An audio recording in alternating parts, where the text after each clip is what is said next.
کتابوں سے انتخاب کی سیریز کے سلسلے میں ڈاکٹر عزیز احسن کے مضامین کے مجموعے سے ایک مضمون پیش کیا جا رہا ہے جو کہ 3 دسمبر سن 2000 کو جسارت کے میگزین میں شائع ہوا۔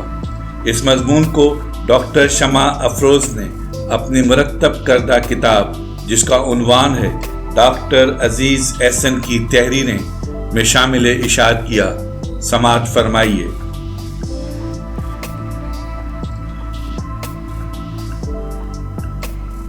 آج کا سورج خزاں کی خبر لے کر طلوع ہوا اور میرا وجود بکھر گیا۔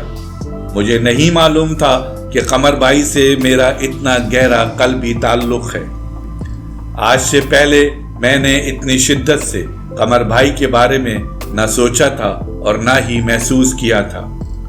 وہ طبیعت کی نرمی گرمی اور صحت کی خوبی اور خرابی کے ساتھ زندہ تھے اور میں جب چاہتا تھا ان سے بات کر لیتا تھا۔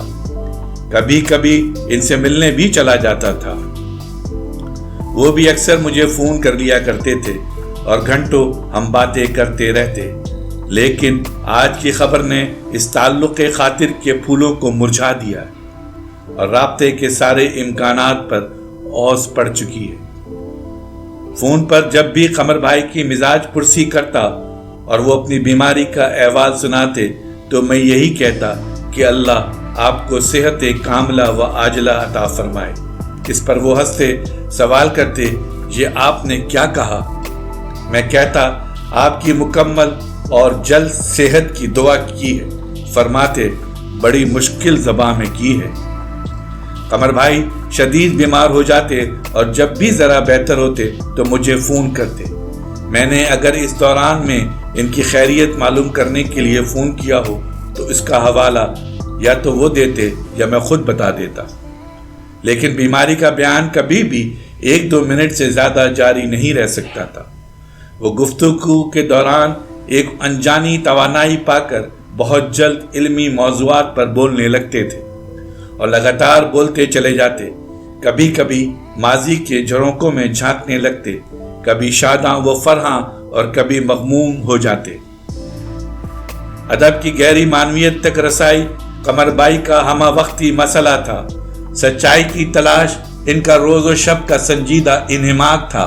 وہ زندگی کے چھوٹے سے چھوٹے مسئلے کو فلسفیانہ نقطۂ نظر سے دیکھتے اور مرکز توجہ بنا لیتے تھے۔ شاعری میں جدید رویوں کا عکس انہیں جہاں بھی نظر آ جاتا وہ بچوں کی سی خوشی کا اظہار کرتے۔ روایت گزیدہ مزاج سے انہیں کبھی بھی کوئی مناسبت نہیں رہی۔ ادب کے نئے نئے نظریوں اور فلسفیانہ اظہاریوں سے ان کی دلچسپی دیدنی اور قابل رشک تھی۔ جدیدیت اور ما بعد جدیدیت کا مسئلہ ہو یا ساختیات اور رد تشکیل کا، وہ ہر مسئلے کی تہہ تک پہنچنے کے لیے بے چین رہتے تھے اور جب تک نئے موضوعات کو اپنی دانش کا جز نہیں بنا لیتے نچلے نہ بیٹھتے۔ ان کے علمی انعماق کے پیش نظر مجھے اقبال کا شعر یاد آ گیا، ہر لحظہ نیا طور نئی برق تجلی، اللہ کرے مرحلہ شوق نہ ہو طے۔ قمر بھائی کی بیماری کئی قسم کی پیچیدگیوں سے دوچار ہو چکی تھی، لیکن کتابوں سے دلچسپی اور مطالعے کی خواہش ان کے ہمراہ سائے کی طرح رہتی تھی۔ 29 جون سن 2000 عیسوی کی بات ہے۔ صبح 7:30 بجے کے قریب ان کا فون آیا۔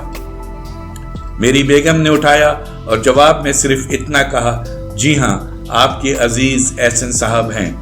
میں نے بات کی، کہنے لگے مشرق و مغرب کے نخ میں ایک کتاب ہے، آپ نے دیکھی ہے؟ میں نے کہا میرا جی کی کتاب ہے۔ فرمانے لگے ہاں۔ میں نے کہا پہلے نایاب تھی، اب چھپ گئی ہے، لیکن میں اردو بازار گیا تھا تو مجھے نہیں ملی۔ بولے آج کے نام سے ایک ادارہ ہے، اس نے اس نایاب کتاب کو دوبارہ چھاپا ہے۔ آپ آج ہی ان کے دفتر کا پتہ لگائیں اور 2 کتابیں خرید لیں، ایک میرے لیے اور ایک اپنے لیے۔ میں نے تعمیل حکم کا وعدہ کیا اور دفتر چلا گیا۔ پھر قمر بھائی نے مجھے دفتر میں بھی فون کر کے یاد دہانی کرا دی۔ الحمدللہ اس دن وہ کتاب انہیں بھجوا دی۔ پھر فون آیا، بڑے خوش تھے، کتاب کی بڑی تعریف کر رہے تھے۔ میرا جی کی بین الاقوامی ادبی منظر نامے اور اساطیری آگہی کے حوالے سے خاصی دیر تک گفتگو کرتے رہے۔ پھر بتایا کہ میرے پاس اس کتاب کا پہلا نسخہ موجود ہے، لیکن میں ایک اور نسخہ چاہتا تھا۔ اگر وہ کتاب کھو جائے تو میں دوسری جلد سے استفادہ کر سکوں۔ دراصل طلعت حسین نے مجھے نیا ایڈیشن دکھایا تھا۔ قمر بھائی کتاب کے حوالے سے باتیں کر رہے تھے اور میرا ذہن غالب کے اس شعر کو دوہرا رہا تھا، گو ہاتھ میں جنبش نہیں آنکھوں میں تو دم ہے، رہنے دو ابھی ساغر و مینا میرے آگے۔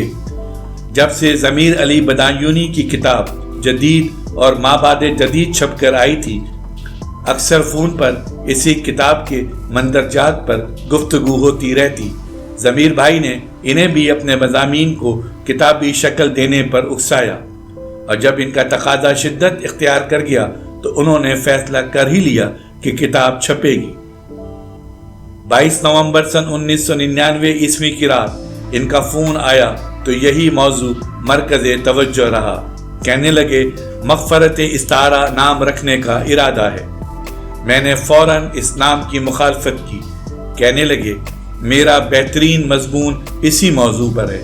میں نے کہا مضمون کے عنوان کے طور پر یہ نام اچھا لگتا ہے، کتاب کا نام یہ نہیں ہونا چاہیے۔ جب نہ مانے تو میں نے ان کی جدیدیت کی غیرت کو للکارا۔ آپ تو جدید ہیں اور کتاب کا نام دینی مدرسوں کی کتاب کا سا رکھنا چاہتے ہیں۔ پھر کیا تھا، فوراً اس نام میں کیڑے پڑ گئے اور کہنے لگے اچھا دریافت رکھ لیتے ہیں۔ میں نے کہا نام یہ بھی نہیں جچتا۔ بہرحال بات رفت و گزشت ہو گئی۔ پھر انہوں نے جدید ادب کی سردے کے نام سے 2 جلدیں چھپوا دیں۔ 23 فروری سن 2000 عیسوی کی شام کو فون کیا۔ آواز بڑی نحیف تھی۔ میں اپنی کتاب آپ کو پریزنٹ کرنے کے لیے آپ کی آمد کا منتظر ہوں۔ میں فوراً پہنچا۔ کتاب دیکھ کر خوشی ہوئی۔ میں نے ان سے درخواست کی کہ ہمت کر کے میرے نام لکھ دیجئے۔ بمشکل انہوں نے کتاب پر لکھا عزیز احسن کے لیے اور دستخط کر دیے۔ پھر میں نے تاریخ ڈالنے کی درخواست کی تو مجھ سے پوچھ کر تاریخ بھی ڈال دی۔ کتاب کا ایک سیٹ لے کر میں نے کہا ایک سیٹ اور دے دیجئے۔ کہنے لگے کس کے لیے؟ میں نے کہا میرے ہی لیے۔ کہنے لگے کیوں؟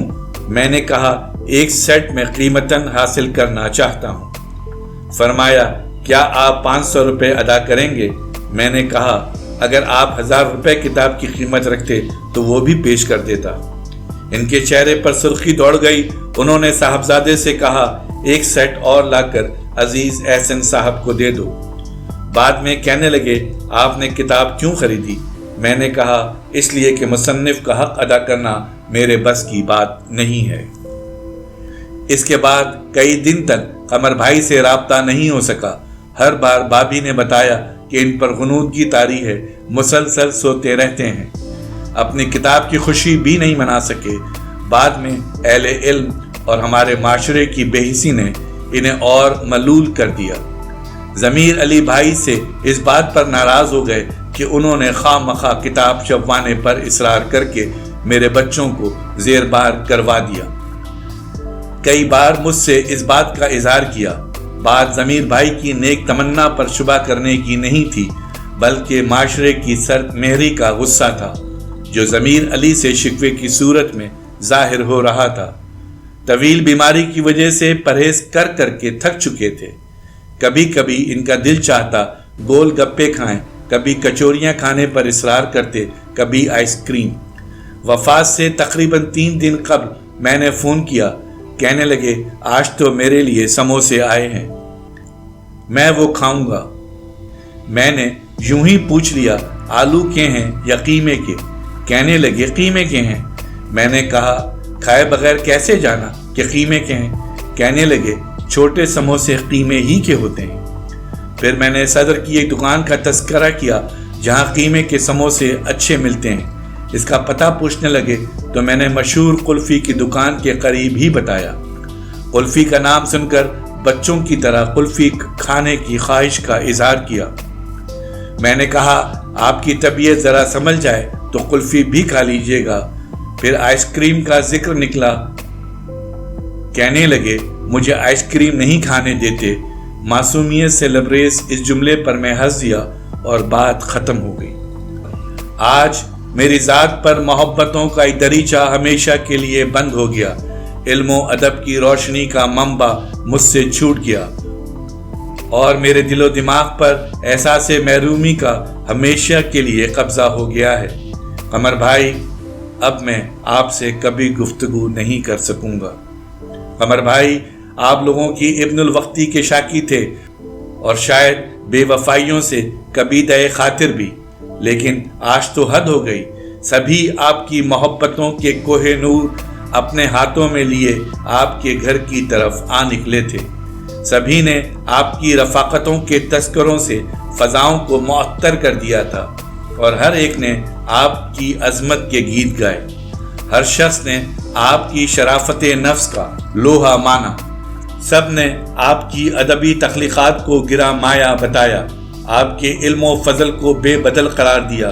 اب یہ باتیں آپ کے روبرو تو نہیں کی جا سکتی تھیں۔ آپ بے وجہ شاکی رہنے لگے تھے۔ آج محسوس ہوا ہمارا شہر آپ سے کتنی محبت کرتا ہے۔